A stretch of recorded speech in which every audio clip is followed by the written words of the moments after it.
한 절씩 교독하겠습니다. 끝으로 너희가 주 안에서와 그 힘의 능력으로 강건하여지고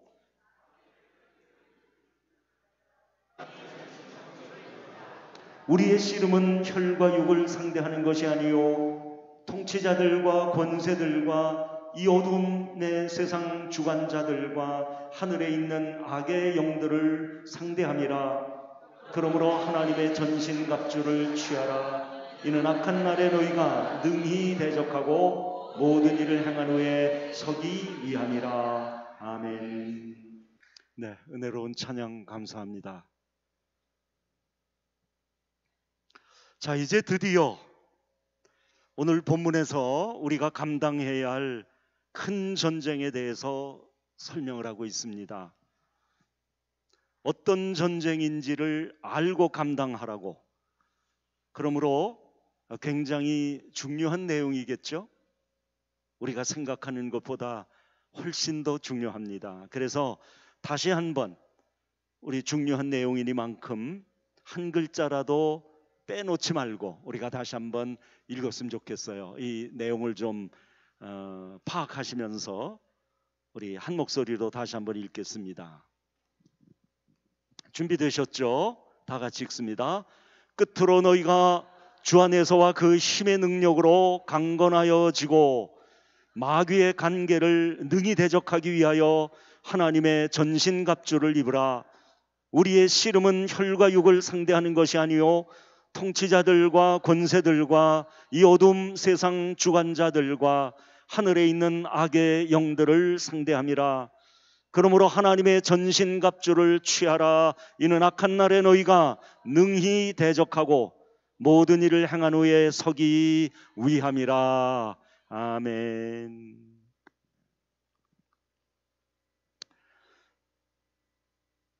그렇습니다. 오늘 우리가 읽은 이 말씀에서 우리의 눈에 이제 보이는 것이 있죠.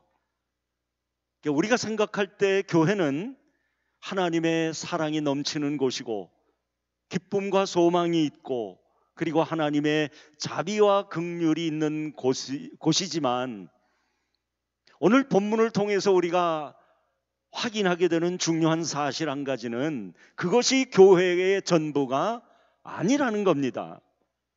우리가 결코 지나쳐서는 안 될 또 한 가지 교회의 특성을 우리들에게 보여주고 있는데 교회는 전투하는 교회라는 겁니다. 근데 여러분, 사도 바울은 지금까지 에베소서를 통해서 인간 사이에서 형성된 관계들에 대해서 설명이 오지 않았습니까? 남편과 아내가 각각 어떻게 도리를 지켜야 하는지, 또 부모와 자녀가 어떻게 도리를 지켜야 하고 종과 상전이 어떻게 도리를 지켜야 하는지 이미 설명을 한 바 있습니다.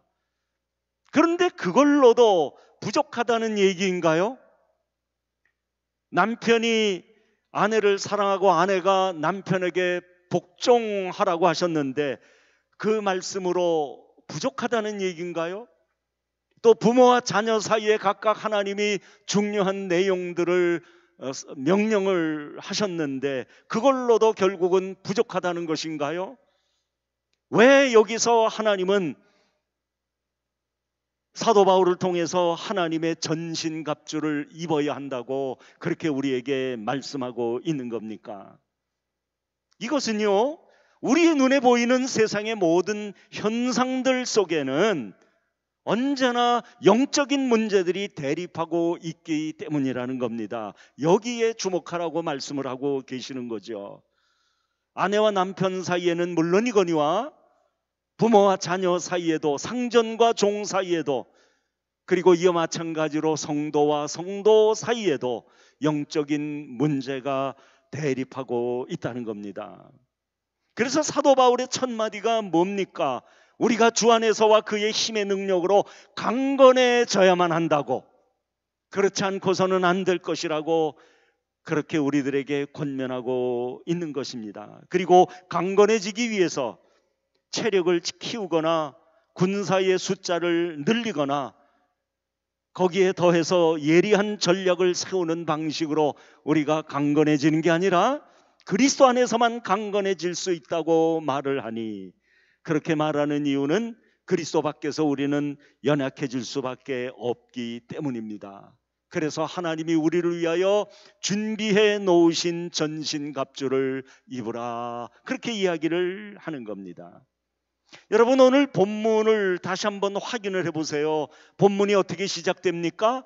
끝으로 말합니다, 이렇게 시작을 합니다. 이게 마지막이다. 사도 바울은 에베소 교회를 향하여 그렇게 시작해요. 그러면서 하는 말씀이, 여러분은 주님의 능력 안에서 강건해지십시오 그러더니 그 방법을 설명하죠.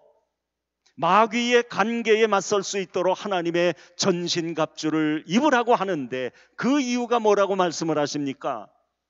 우리는 인간을 상대하는 것이 아니라 통치자들과 권세자들과 이 어두운 세계의 지배자들과 하늘에 있는 악한 영들을 상대로 싸워야 하기 때문이라고 그렇게 말씀을 합니다. 그러니 여러분, 우리들의 지금 이러한 현실을 하나님께서 이렇게 말씀하실 때 여러분은 걱정이 안 되시나요?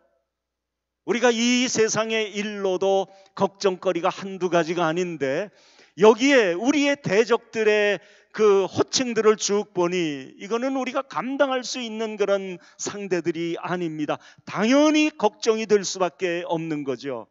차라리 이런 부분을 그냥 생각지 않고 산다면 우리는 이런 부분에 대해서 걱정할 일이 없겠지만, 그래서 마귀는 이런 부분에 대해서는 생각지도 못하도록 우리가 살고 있는 이 땅의 일들, 남편과 아내 사이, 부모와 자녀 사이, 종과 상전 사이의 어려운 문제들을 자꾸 일으켜서 이렇게 영적인 힘을 기르지 못하도록, 이런 문제를 해결하지 못하도록 다른 데 관심을 쏟게 만들겠지만, 하나님이 주신 은혜로 이 말씀이 눈에 보이는 사람들에게는 이 부분이 여간 걱정이 아닌 겁니다.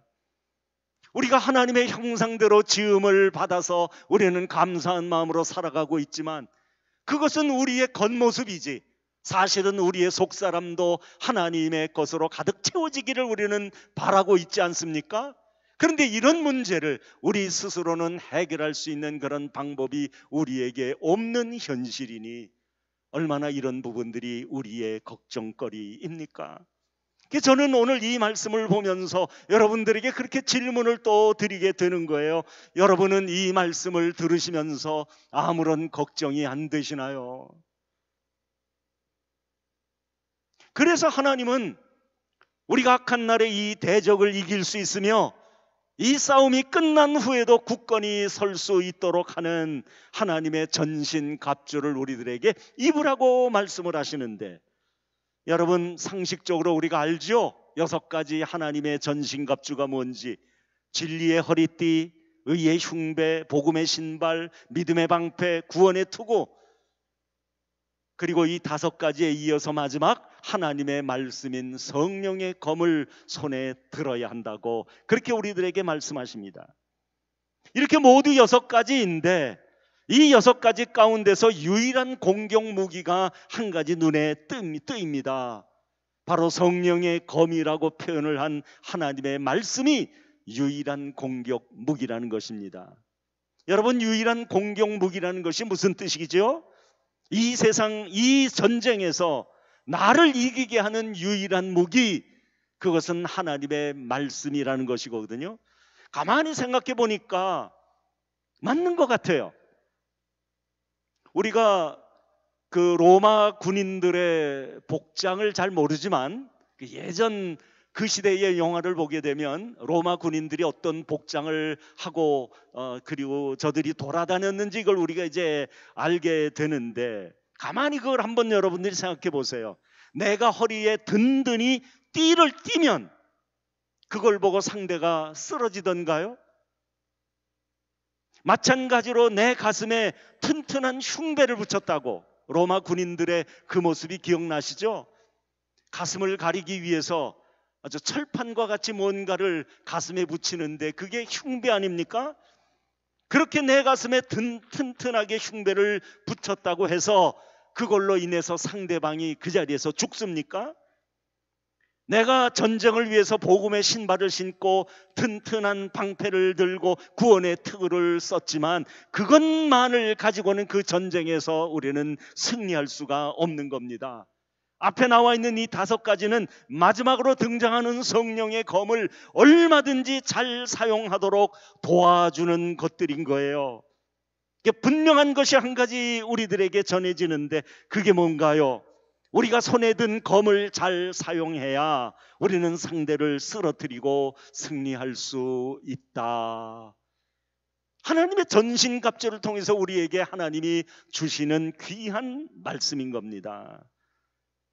그리고 생각해 보면 이와 같이 놀라운 말씀을 하나님께로부터 내가 받아서 그 말씀을 가지고 내가 살고 있구나, 이 생각을 하면 하나님께 얼마나 감사한 마음이 드는지, 하나님의 이 승리를 위하여 하나님이 주신 그 말씀을 내가 멀리 두지 않고 가까이 두고 그 말씀 속에서 살아가도록 그렇게 하나님이 도와주신 은혜에 대해서 우리는 참 감사할 수밖에 없는 겁니다. 요한일서 2장 14절에도 이렇게 말씀을 하세요. 요한일서 2장 14절.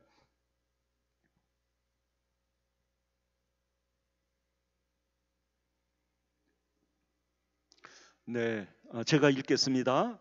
너희가 강하고 하나님의 말씀이 너희 안에 거하시며 너희가 흉악한 자를 이기었음이라.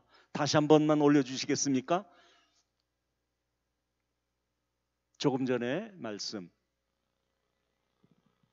네.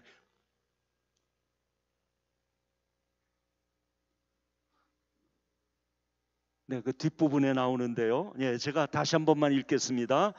너희가 강하고 하나님의 말씀이 너희 안에 거하시며 너희가 흉악한 자를 이기었음이라. 여러분이 무슨 말씀을 하시는지 아시겠습니까? 이렇게 얘기하시는 거예요. 너희가 강하구나. 그래서 흉악한 자를 이겼구나. 그 비결은 너희 안에 하나님의 말씀이 있기 때문이야. 그렇게 우리에게 말씀을 하세요. 하나님의 말씀이 우리를 이기게 한다고. 우리가 조금이라도 잘못 생각해서 내가 돈으로 세상을 이기고 내가 지위로 세상을 이기고 아니면은 많은 사람들이 나를 따라줄 때 내가 세상을 이긴다고 잠시라도 생각하며 왔다면 그것은 사탄이 우리에게 주신 생각이 맞습니다. 하나님은 오늘 이 말씀을 통해서 우리들에게 분명히 말씀하세요. 하나님의 말씀이야말로 우리를 이기게 하는 것이라고. 우리에게 하나님께서 이 말씀을 허락하신 것에 대해서 감사합니다. 사도행전 20장 32절을 보겠습니다. 사도행전 20장 32절. 이 좀 어떤 장면이냐면 바울 사도가 에베소 교회 장로들과 작별을 하면서 이제 인사를 하고 있는데 어떤 작별 인사를 하고 있는지 여러분이 한번 보시기 바랍니다. 우리 다 같이 읽어요. 지금 내가 여러분을 주와 및 그 은혜의 말씀에 부탁하노니 그 말씀이 여러분을 능히 든든히 세우사 거룩하게 하심을 입은 모든 자 가운데 기억이 있게 하시리라. 여러분, 사도 바울은 정들었던 에베소 교회를 떠나면서 내가 너희에게 말씀을 맡겼다 이렇게 말하지를 않습니다. 사도 바울이 그 교회를 떠나면서 내가 너희에게 귀한 말씀을 맡겼다 이렇게 이야기하지 않고 오히려 반대로 말을 합니다. 나는 하나님의 은혜의 말씀에 너희를 부탁하고 간다. 나는 살아있는 하나님의 은혜의 말씀에 너희를 맡기고 간다. 그래서 너희가 하나님의 말씀을 묵상할 때 그 말씀이 너희를 든든히 세워갈 것이다. 이렇게 지금 이야기를 하고 있는 거예요. 하나님의 말씀을 묵상하는 사람이 다른 모든 거룩한 백성들과 함께 기업을 받게 되어 세상을 정복하게 하실 거라고 그렇게 말씀을 하고 계시니 여러분, 정말 우리에게 주시는 하나님의 놀라운 약속이 아닌가요? 코로나 시대를 지나면서 우리는 벌써 몇 년째 성경을 통독해 왔고 금년에도 신구약 성경 전체를 거의 다 읽었습니다. 부지런히 성경을 읽은 분들은 한 번만 읽은 게 아니에요.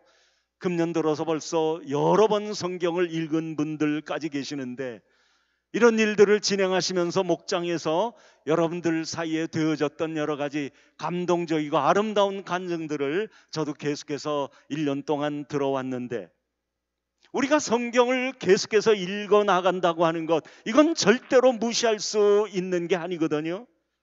왜냐하면 우리의 모든 능력은 바로 이와 같이 하나님이 주시는 말씀에 그 바탕을 두고 있기 때문입니다. 여러분은 하나님의 말씀을 묵상하며 모두 다 복 받으시기를 주님의 이름으로 축원합니다.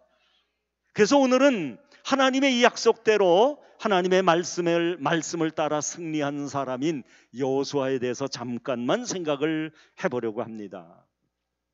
우리가 잘 아는 여호수아는 모세의 뒤를 이어서 하나님의 명령 그리고 그 사명을 다한 사람, 특히 그가 맡은 일은 이게 작은 일이 아니라 하나님의 언약의 백성들을 이끄는 그 나라의 지도자로서 굉장히 중요한 일을 그는 감당을 했습니다. 근데 여호수아는 모세가 주님과 함께 보낸 가장 친밀한 시간들을 이야기해 줄 정도로 모세의 신뢰를 가장 많이 받은 사람입니다. 한 번은 이런 일이 있었죠. 이스라엘 백성 가운데서 오직 모세만이 하나님의 실제적인 임재 안으로 들어오도록 초청을 받았을 때, 모세는 그 장소인 장막에 들어갈 비품과 제사장 의복 등 모든 양식을 전달받으려고 산으로 올라간 적이 있었는데, 그때 대제사장 아론을 비롯한 모든 장로들은 저 산 밑에서 기다리게 해놓고는 자기가 같이 하고 있는 자기의 젊은 종인 여호수아만을 데리고 갔을 정도였으니, 여러분 이게 뭘 말한다고 생각을 하십니까? 때가 되면 그 약속의 땅에서 당신의 백성들이 하나님의 약속들을 마음껏 누리게 하시려고 이렇게 하나님은 모세를 통해서 자신에게 가까이 나오도록 여호수아를 준비시키고 계셨던 겁니다. 여호수아가 괜히 말씀의 사람이 된 게 아닙니다. 주야로 하나님의 말씀을 묵상하라고 한다고 말씀하셨다고 해서 그 명령 한마디를 듣고 그날 밤부터 그가 그렇게 하나님의 말씀을 묵상하는 사람이 된 게 아닙니다.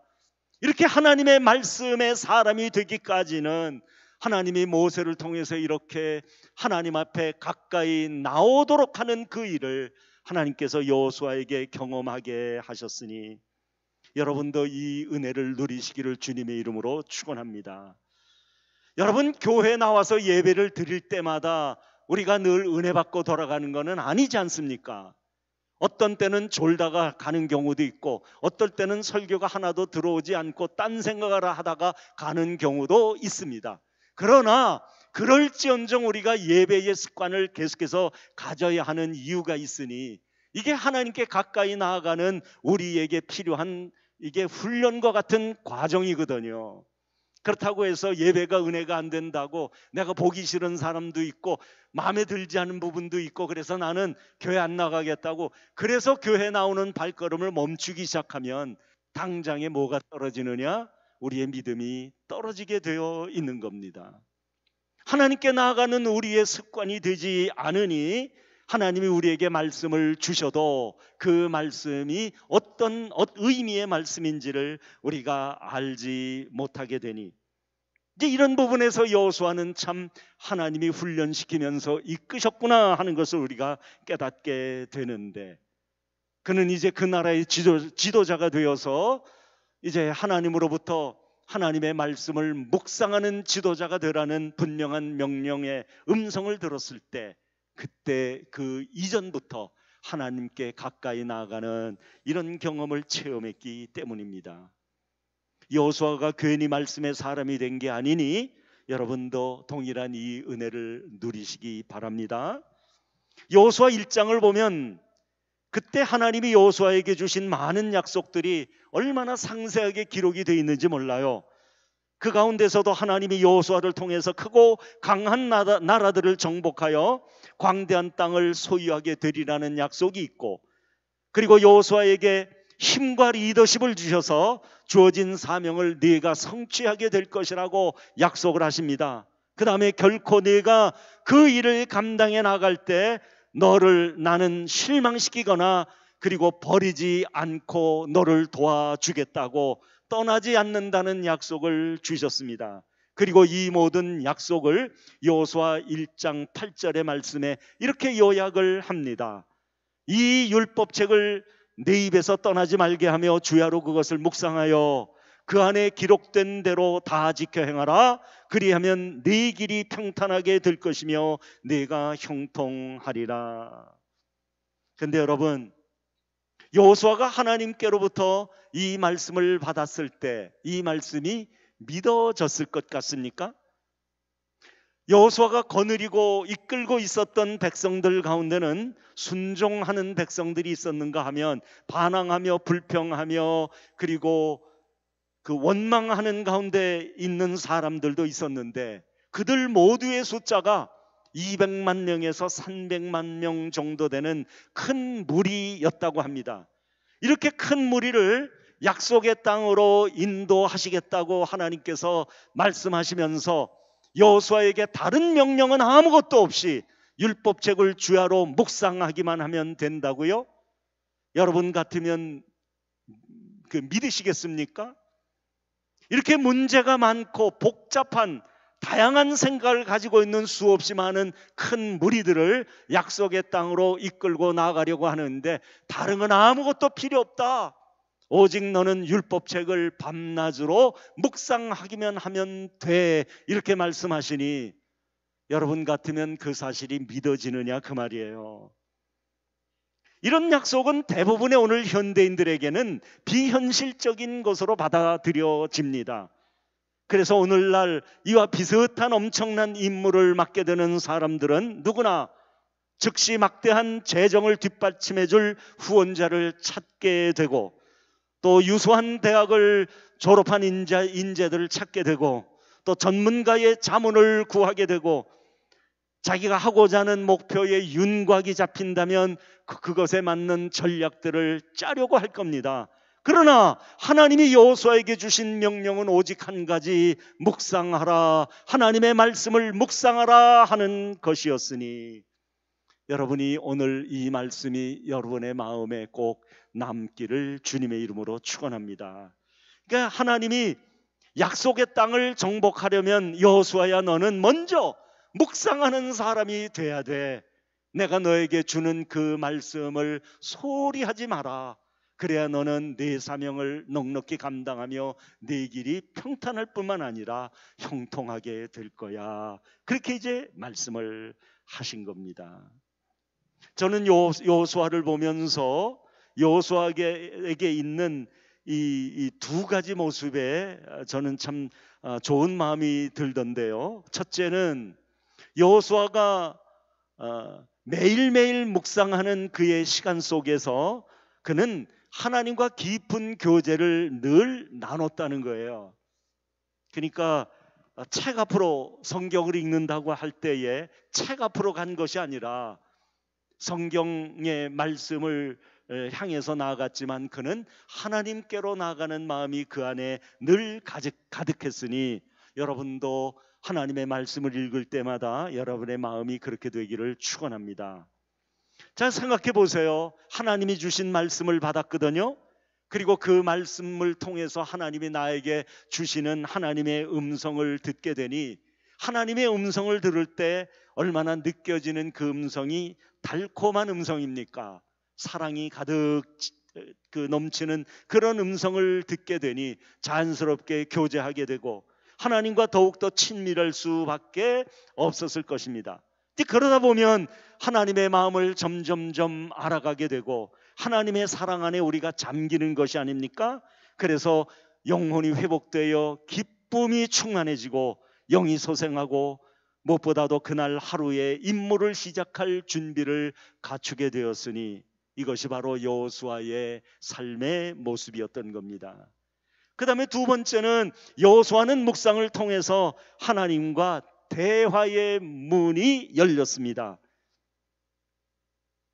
우리가 어린아이를 키우면서 또 예전에 키웠을 때 어린아이를 학교에 보내면서 어린아이에게 우리가 뭔가 이야기를 꼭 해주죠. 예를 들어서 너 길을 건너갈 때 신호등을 꼭 보고 건너가야 된다. 학교에 도착하면 선생님에게 꼭 인사를 잘 드려라. 그리고 네 친구들과 절대 학교에서는 싸우면 안 돼. 아이를 집에서 떠나보내면서 그 아이에게 부모로서 해줄 수 있는 얘기를 다 해줍니다. 여러분, 이 마음이 어떤 마음인가요? 적어도 부모는 그 아이의 나아갈 길을 다 알고 있기 때문에 그 얘기를 해줄 수 있는 거예요. 우리 아이가 집을 떠나서 나아가다 보면 그 다음에 큰 길을 건너야 하고, 또 학교에 들어가면 선생님을 만나게 돼 있고 아이들과 하루 종일 생활하다가 돌아온다. 내 아이에게 그 행하는 모든 길을 잘 알고 있기 때문에 너 건널목을 건널 때는 신호등을 지켜야 된다. 선생님께 인사 잘 드려야지. 친구들하고 싸우면 안 돼. 거기에다가 더 염려스러우면 낯선 아저씨가 너에게 뭐라 그러면 돌아보지도 말고 집으로 뛰어와 등등. 이 모두가 다 그 아이의 미래, 그 앞길을 알기 때문에 부모는 그 아이에게 그런 이야기를 하는 것인데, 하나님이 보실 때 여호수아는 어떻게 보였을까요? 이게 동일한 그런 모습이 아니었을까요? 하나님께서 모세의 뒤를 이어서 여호수아를 그 백성들을 위한, 자신의 백성들을 위한 지도자로 세우고자 하셨을 때, 누구보다도 하나님은 여호수아를 잘 알고 계셨고, 그리고 무엇보다도 여호수아는 매일 아침 일과가 시작되자마자 자기의 부하들을 불러가지고 그리고 지침을 내리고 하루의 일과에 대해서 설명을 하고 있다는 것을 하나님은 보고 계셨을 겁니다. 그런 여호수아를 보고 하나님이 해주고 싶은 얘기가 있었던 거예요. 그게 뭐냐면, 내가 너의 부하들을 불러가지고 너의 생각, 그리고 그날 하루에 어떤 너의 전략이라든지 이런 걸 내가 얘기해 주기 전에 너는 나에게 나와서 내 말을 먼저 들어라. 이게 하나님이 여호수아를 놓고 생각하셨던 그러한 부분이었던 겁니다. 그래서 그가 자기 부하들에게 말하기 전에 하나님은 먼저 그에게 말씀하시기를 원하셨으니, 이렇게 하나님의 말씀을 먼저 듣게 된 것이 바로 묵상의 핵심인 것입니다. 우리도 성경을 펴서 읽기 전에 주님, 오늘 제게 말씀하시기를 원하는 것이 무엇입니까? 라고 기도하며 출발해야 하는 것처럼, 그래야 하나님의 뜻을 우리가 아는 것처럼 우리에게 그런 자리가 필요한 겁니다.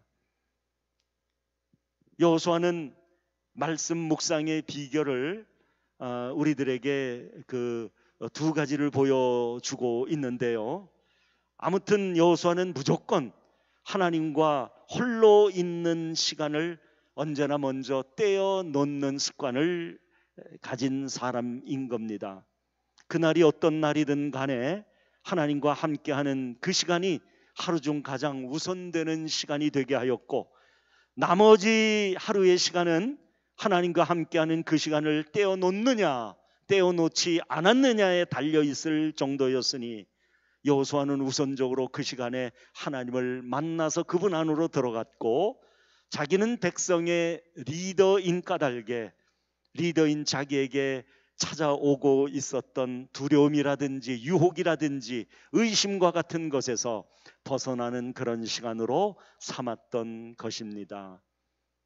여호수아는 리더로서의 책임이 클수록 사탄의 공격도 커진다는 사실을 알고 있었기에 하나님께 나아가 자신을 완전히 여는 것을 그는 주저하지를 않았습니다. 심지어는 자신의 연약함과 외로움의 자리까지도 주님을 초청해서 그는 치유를 받고 회복을 얻었고 주님과 깊고 친밀한 교제의 시간을 가졌습니다.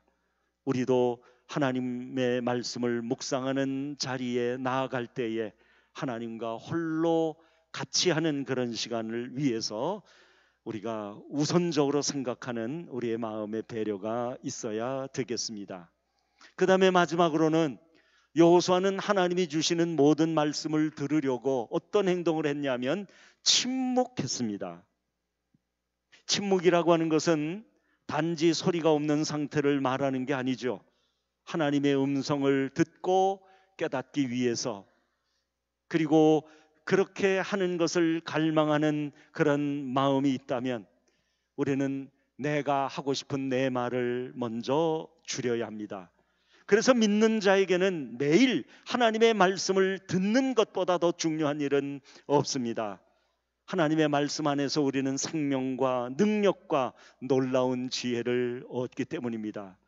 이렇게 우리가 하나님의 말씀을 통해서 하나님의 사랑 안에 확고히 거하게 될 때 하나님은 예비해 놓으신 기업 안으로 우리를 이끄신다고 우리들에게 말씀을 하셨으니 우리도 묵상을 시작하면 이렇게 살게 될 줄로 믿습니다. 여러분, 하나님 안에 계신 것을 다시 한번 여러분에게 축하하며 여러분이 하나님의 말씀을 묵상하는 가운데 모두 복을 누리시고 하나님이 약속하신 대로 승리하는 그런 삶을 다 살게 되기를 주님의 이름으로 축원합니다. 우리 200장 찬송을 부르겠는데요, 달고 오묘한 그 말씀, 오늘은 행복한 마음으로 우리 찬송 부르겠습니다.